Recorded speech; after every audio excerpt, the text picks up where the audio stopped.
Hi guys, Felix here from 4 Mins or Less. Today we're going to be talking about my Dolce Gabbana tuxedo. So first thing before you watch the video, go into the description below and take a look at the photos on the website, because you really need to see that up close detail of the pattern to really appreciate this jacket in this review. So first thing we're going to talk about the fit. You can see on me here the buttonhole is quite low and it gives a real good V silhouette to me. And that's because Dolce situates their buttonhole really low, sort of around your waist. Now I'm 6'2", so that's fantastic for me and gives me a really good shape.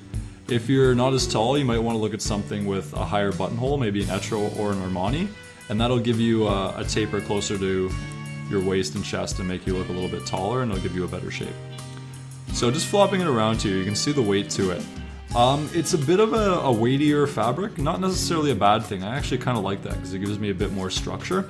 But if you're used to lighter garments or you don't like that added weight, maybe you don't want something in this jacquard kind of woven pattern thing.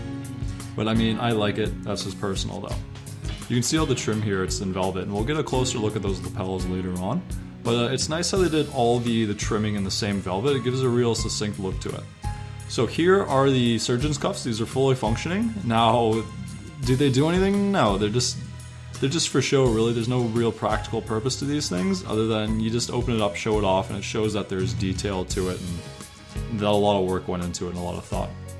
So this is the button. It's just a one button thing. There's no two or anything like that. And once again, the cinches sort of around the waist. You can see how low that is on the jacket, and it's a long jacket to begin with. And that's just really good for formal wear. In terms of the pockets, I mean, standard pockets, I never use them. I'm actually kind of upset these got opened on me because I normally keep them closed. But you can see on the flap here, the welt pocket, that they took a lot of effort to kind of line up the pattern and make sure that when you're wearing it, there's a real uniform look to it and you're not breaking the pattern up. The pocket square, breast pocket, whatever you want to call it, you can fit a good sized pocket square in there. It's not the widest pocket, but I mean, it's fine for whatever you need. The velvet here, you can see it's not very shiny, it's more of a matte kind of finish, although there is a bit of a sheen if you catch it in the right light. The lining, I believe, is silk. I'll post down below if it's not. But when I open it up here and you can take a look at the shoulders, there's a little bit of padding in there. They're not the most structured thing, so it's not the same structure as, say, Etro or Balmain, but there's definitely a little bit of padding there to give you some shape. It's more of a smoother shape to it. It's not really a real cut thing like Balmain. There's two internal pockets, one on each side, and there's a third pocket on the bottom of the left-hand side.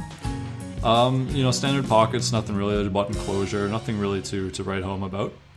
On all these suit jackets, they just have that kind of fabric tag there. They don't do the chain, they only do that for the leather wear when they need something to hold up a thicker fabric. It's double vent, which I personally like. I'm not a fan of the single vents, although 95% of Dolce jackets will have a single vent, so I kind of lucked out with this. This is sort of the best fabric close-up shot I could do for you guys, but you really need to go take a look at those photos because this fabric is unbelievable and you really lose a lot of detail putting it to film like this. I mean, overall, fantastic jacket. I'm really happy I got it. I actually wore it for the first time about 2 weeks ago to an office Christmas party, and I really need to find some more opportunities to wear it because it's great and it actually looks really good with jeans, surprisingly. It's not the most formal piece, and you can dress it down and kind of wear it to a club or something like that. Anyways, thanks for watching, guys. I hope you enjoyed it, and I'll see you next week.